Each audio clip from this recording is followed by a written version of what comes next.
যে অনেকেই অনেক চিন্তা কাছ করে। থেকে হুমায়ুন আহমেদকে জি। দেখা, ব্যক্তি হুমায়ুন আহমেদের সম্পর্কে যদি একটু ছোট করে জানতে চাই।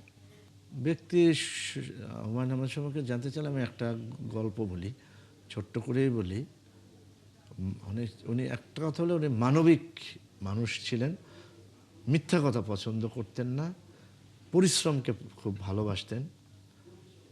কিছু কিছু জিনিস ছিল, হিপোক্রেসি পছন্দ করতেন না। এইগুলি বাদে বলছে, জীবন একবার আসছে, তুমি জীবনানন্দ দাশের কবিতা পড়ে হাঁস হয়ে আসবা না আবার, এটা ধরে নাও।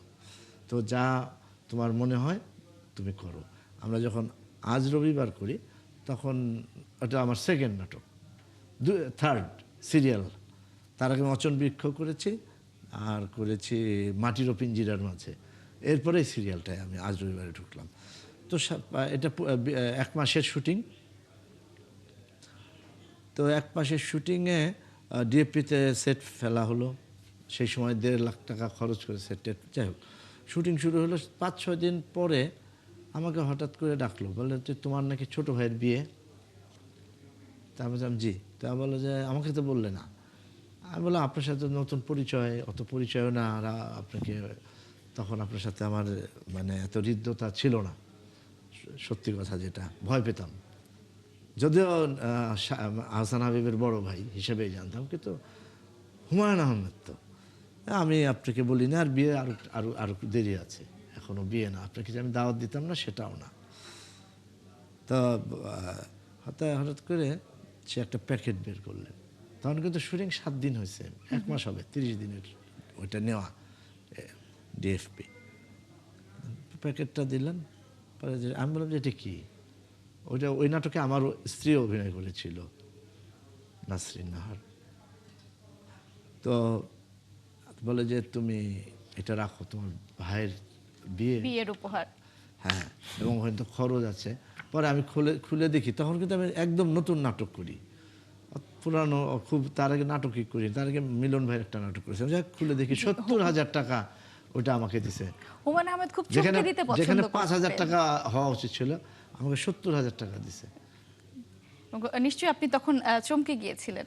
অবশ্যই, যে আমি চিন্তাও করিনি। হুমায়ুন আহমেদের সম্পর্কে লেখক পাঠক হিসেবে আমরা যতটুকু জানি, অভিনেতার জায়গা থেকে যখন আপনি তার সান্নিধ্যে গেলেন, তখন তিনি কেমন অভিনয় আসলে চাইতেন? খুব নিখুঁত, নাকি স্বাভাবিক থেকে একদম ন্যাচারাল অভিনয়টাই তার পছন্দ? ন্যাচারাল অভিনয়টা খুব পছন্দ করতেন, আর উনি অভিনয়টা খুব ভালো বুঝতেন।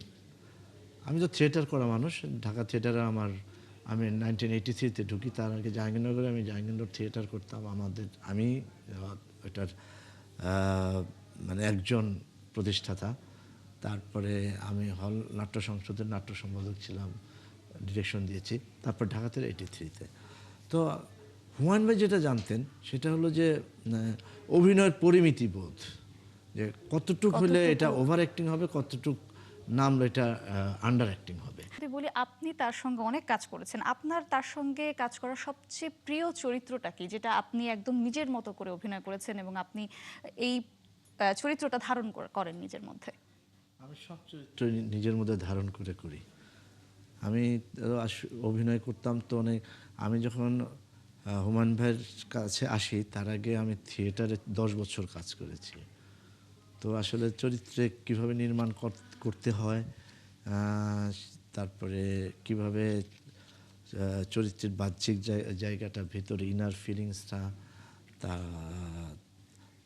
কিছুটা আমি শেখা ছিল আমার, মানে একাডেমিকভাবেই শেখা ছিল যে এইভাবে করতে হয়। যে কারণে আমি যে চরিত্রটা করতে হবে সেটা পড়লেই আমি বুঝতে পারতাম একটা পর্যায়ে। প্রথম দিকে একটু আমাদের সমস্যা হতো, কারণ তার চাওয়া আমার চাওয়া হয়তো একটু, প্রতিটি মানুষেরই থাকে একটু তবুও যদি আলাদা। একটা চরিত্র জানতে চাই। এখন কোনটার কথা বলবো? আমার সবচেয়ে এখন যেটা সবচেয়ে জনপ্রিয় চরিত্র হচ্ছে তৈয়ব, উড়ে যায় পক্ষী পক্ষী।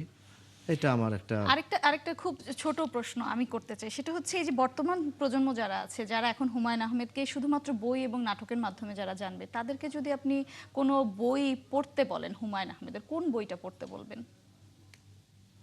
মানে একটা বই পড়তে বলবো? যদি কোনো একটা বই তাদেরকে আপনি সাজেস্ট করেন, এই জেনজি প্রজন্মকে।